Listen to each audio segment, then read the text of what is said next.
శవం చాలా తేలిగ్గా ఉందిరా. మామూలుగా అయితే శవాలు బరువెక్కుతాయి, అలాగైతే మొయ్యలేక చచ్చేవాళ్ళం. నిజమే, శవం కట్టిలా బిసుపోవాలి కానీ ఇలా నార్మల్ గా ఉందేట్రా? అవునరా, ముఖం కూడా కళకళలాడుతుంది. గొప్ప అదృష్టవంతుడురా. గొప్ప గొప్పలు శవాలు చూసి వెళ్ళినట్టు అందరూ ఈడి శవాన్ని చూసి వెళ్తున్నారు.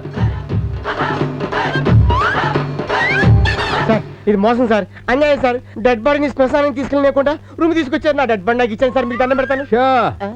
ఎరా బాడీ రైస్ లో పెట్టమన్నానా? అవునన్నా, మల్లేష్కి రైస్ తేడానికి వెళ్ళాడు.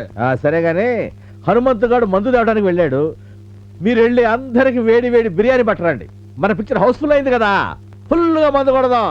అలాగే అన్న. రేయ్, నువ్వు రారా.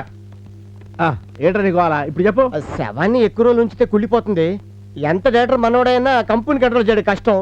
ఆ శవాన్ని నాకు ఇచ్చేస్తే తీసుకెళ్లి కాల్చేసుకుంటాను. కుదరదు. వద్దు, చచ్చిపోతాడు. చచ్చిపోతాడా? వద్దు అంటే శవాన్ని ఇక్కడ ఉంచుకోవద్దని. చచ్చిపోతానంటే చచ్చిపోయాడు. ఎవరిది గొంతు? బాడీ ఎదురా? ఇది బాడీ ఏదా? పడేవారే బాడీ ఇక్కడే ఉంది కదా, కనిపించడం లేదా? ఏంట్రా కామెడీయా? వామ్మో, అనుకున్నంత జరిగింది. బాడీ ఎక్కువ రోజులు పెట్టుకోదంటే పెట్టుకున్నారు. మీకు అంటువ్యాధి మొదలైంది. అంటువ్యాధంటే ఫార్సా? కాదు, ఫార్సు. ఫార్సా? ఉంది లేనట్టు, లేనిది ఉన్నట్టు, అదే పెద్ద ఫార్స్ నాయను. ఉంది లేనట్టు లేనిది ఉన్నట్ట. అదిగో. బాడీ ఉంది కదరా? ఇది గ్యారంటీగా ఫార్స్. ఇక్కడ దాకా వాసన వస్తుంది. అయ్యో, నాకు ఫార్స్ ఏంట్రా?